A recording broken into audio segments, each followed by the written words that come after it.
Good morning, I'm Claire Murphy. Welcome to the Solo Bureau. Well, we have officially made it through another week, my friends. I hope you have something amazing to look forward to. I'm doing nothing but reading books and walking the dog and laying on the couch, finishing season 3 again of The Newsroom. Speaking of which, if on the off chance any of you happen to run into Jeff Daniels, I believe he's in Sydney right now. He is filming a movie with Brendan Fraser. Please tell him how much I love him and how much that TV role of Will McAvoy changed my life. Just if you happen to see him around the place. Also, while I'm here, I was scrolling through the comments that you all have been leaving on this show in your podcast apps, and I just happened to glance at the numbers. Normally I just read your comments because they're great. I looked at the numbers. I'm not a numbers gal, and when I tell you I stopped in my tracks, I was stopped. When I added it all up across the platforms, more than 700 of you have taken the time to rate and review this show. And this is the part that actually almost had me sobbing into my cornflakes. Every single one of them is 5 stars and full of positivity. That is so wild. Thank you for being the best supportive community I could ever have hoped for. Talk about keeping the motivation levels up. That is adrenaline injected right into the veins, my friends. Okay, let's get organised here, shall we? The State and Territory Whip is on the way. From a little bit of oil refinery chat over in the west to some argy-bargy between some high-profile peeps in the Northern Territory and, yes, yet another Neil the Seal update. Let's get into it. Let's see what's been happening while you're sleeping. It's Friday, July 31.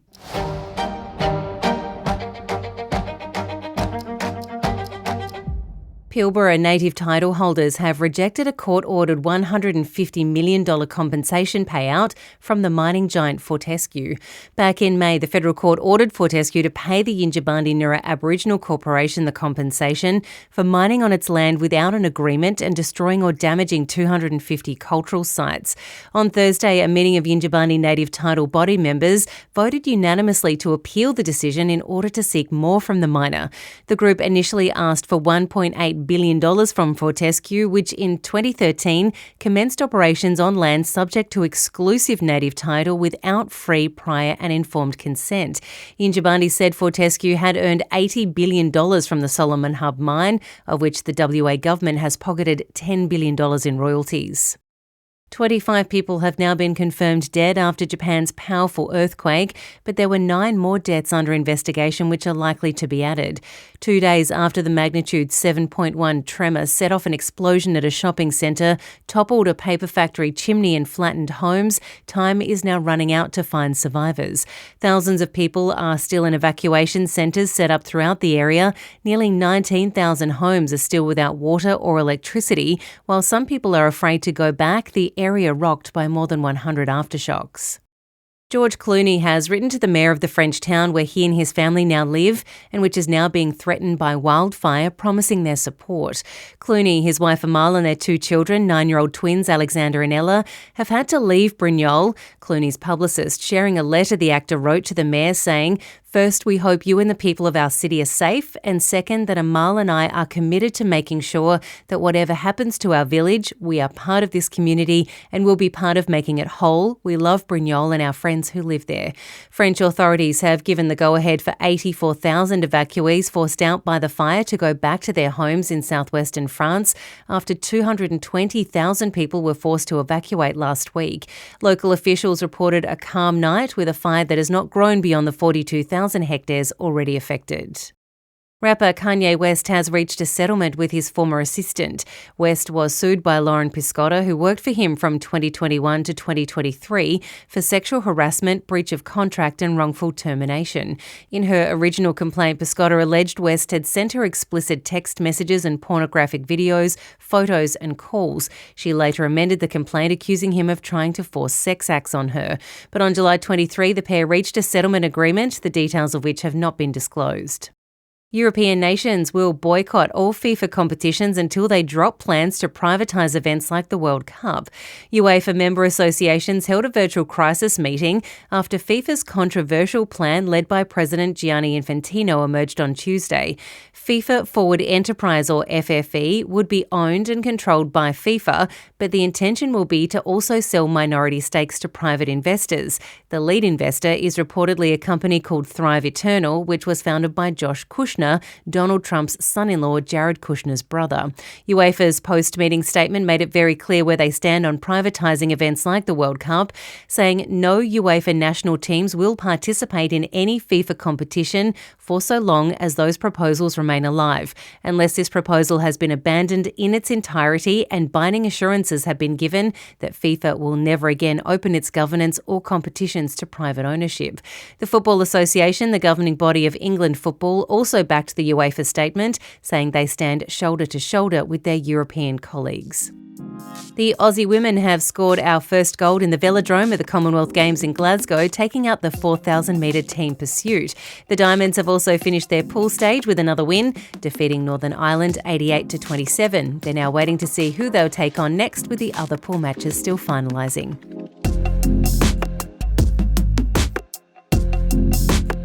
Those are your top stories for today. On the way, we are whipping. If you have ever watched an episode of Family Guy, we are whipping around Australia to find out what has been going down in your neighbourhood.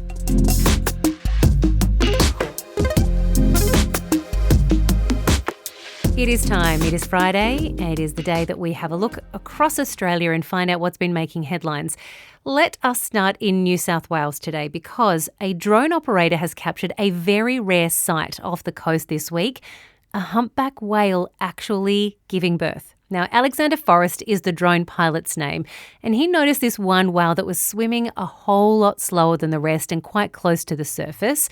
He tracked it and managed to film a large plume of blood released from the mother whale's body before a tiny little calf comes floating to the surface, taking its very first breath earthside. This is not just a moment for us to wonder at and, it goes viral on social media. Humans very rarely get to witness this event. So for scientists, it's basically whale research Christmas right now, and they will be sitting around analysing that footage for some time. I am now in the very lucky position of living near the New South Wales coast, so I've had a front row seat to the around 40,000 whales that make the trip up from the south around South Australia, up the Victorian, New South Wales and Queensland coastline, on what is believed to be a 10,000-kilometre round trip, one of the longest migrations of any mammal. Up to Queensland now, and fresh data shows that Queensland currently has a record high number of children in residential care. The numbers dropped just as the state government responded to 52 recommendations from the Child Safety Commission of Inquiry final report that revealed years of systemic failures in the system and exposed that not a single child had been adopted from state care since 2019. The new data shows 2,800 children are currently in state care. That's up from 2,200 a year ago. The number of those children aged under 5 has also jumped from 78 to 107. Now, when that report was tabled in June, Child Safety Minister Amanda Cam promised that kids under 5 would be removed from state residential care. Also this week, we heard stats that showed the majority of Indigenous children currently in prison around the country are there without being sentenced. Across Australia, First Nations children in detention spend an average of 57 days in custody before sentencing. In Queensland, which incarcerates more Indigenous children than any other jurisdiction, that figure rose to an average of 96.3 days. Up north now, and the Northern Territory Police arrested federal Labor MP Luke Gosling this week, charging him with assaulting the NT's administrator, David Connolly. Connolly is the King's representative in the top end. He claims an incident occurred between the two men at the NT Thailand Grand Festival in Darwin back on July 18. Gosling released a statement denying the allegations and saying he has had no dealings with the administrator since congratulating him following the announcement of his appointment late last year. Now, Connolly has been the centre of previous controversy. Social media posts came to light after it was announced that he would be stepping into the role in 2025 that appeared to denigrate women and Indigenous people, shared transphobic ideology and joked about domestic violence. Mr. Connolly has apologised for those posts. An incredibly troubling story in South Australia this week is the alleged murder-suicide of 36-year-old Helena Wright and her 2 children. Helena, who lived in Compton near Mount Gambier with her nearly 2-year-old daughter and 3-month-old son, had gone to police the day before she died. A friend then called the next day concerned for her welfare, and police did respond, did a welfare check, but they failed to locate them. A few hours later, her car was found abandoned on the top of the cliffs at Cape Northumberland. The bodies of the mother and daughter in the water. The little boy is still missing. Crews called off the search on Wednesday after they were advised that the chances of the baby surviving was zero. They were unable to launch boats into the water due to the rough swell. Police will continue to monitor the area over the next few days and weeks. A coronial inquest has now been launched, with Helena's interactions with police to be included in the brief of evidence. Now, this has been a deeply distressing story to report this week. If it has caused some issues for you and you need to speak to someone, please reach out to your friends, your family, your confidants. But if you don't have anyone immediately and you do need help, call Lifeline. 13 11 14 is their phone number. Police have also said they'll have support available for anyone in the area who's been impacted, with a team of psychologists and medical staff. Well, after Victoria's Labor Party toppled their own leader this week, two key frontbenchers have also announced they're going to be retiring from politics at the November election. Health Minister Harriet Shing, who was the first openly lesbian member of the Victorian Parliament, and Energy Minister Lily D'Ambrosio, who's the longest-serving Energy Minister not just in Victoria but in the whole of Australia, announced that they would not contest their seats and would also be stepping down from Cabinet. The pair are prominent allies of Jacinta Allen's, who lost her job earlier this week, and Allen is a socialist left faction of Victorian Labor, while the new Premier Ben Carroll is positioned more to the right. Carroll will now have some reshuffling to do to create his new look frontbench, this week telling reporters that he's keen to stay on as Education Minister himself. A Canberra man has been handed one of the ACT's most significant sentences over the 2023 murder of his colleague. 32-year-old Jude Wijasengi trapped his zoo co-worker Chewang Choden in a storeroom before stabbing her 14 times. He was sentenced to 30 years behind bars with a 20-year non-parole period. Chief Justice McCallum could have sentenced him to life but stopped short of the full sentence, taking into consideration his guilty plea and mental health at the time of the offence, which he said provided some explanation for the murder but didn't warrant a reduction in the sentence. His lawyer is appealing that sentence. The Prime Minister was in Karratha this week along with WA Premier Roger Cook to talk about whether we should build Australia's first oil refinery in 6 decades. The PM and the Premier discussed a $4 million pre-feasibility study that would examine potential sites for a refinery to be built to help make Australia more resilient to energy crises, like the issues we've been experiencing in the wake of the US and Israeli war on Iran and the closure of the Strait of Hormuz. Australia currently has 2 operational oil refineries, Viva Energy's Geelong refinery in Victoria and Ampol's Lytton refinery in Brisbane. The WA Energy Minister saying it just makes sense to also build one over on the West Coast. Australia would still need crude oil to actually refine. With current supply, we would almost entirely be relying on overseas imports.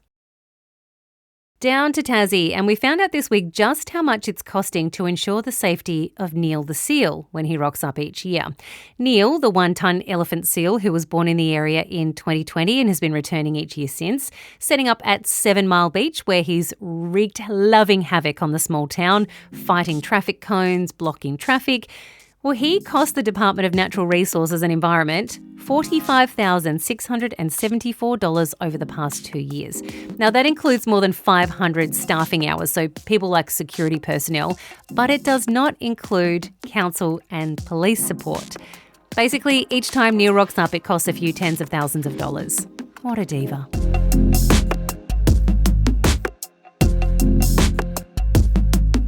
Okay, on that note, it is time to sign off for the week.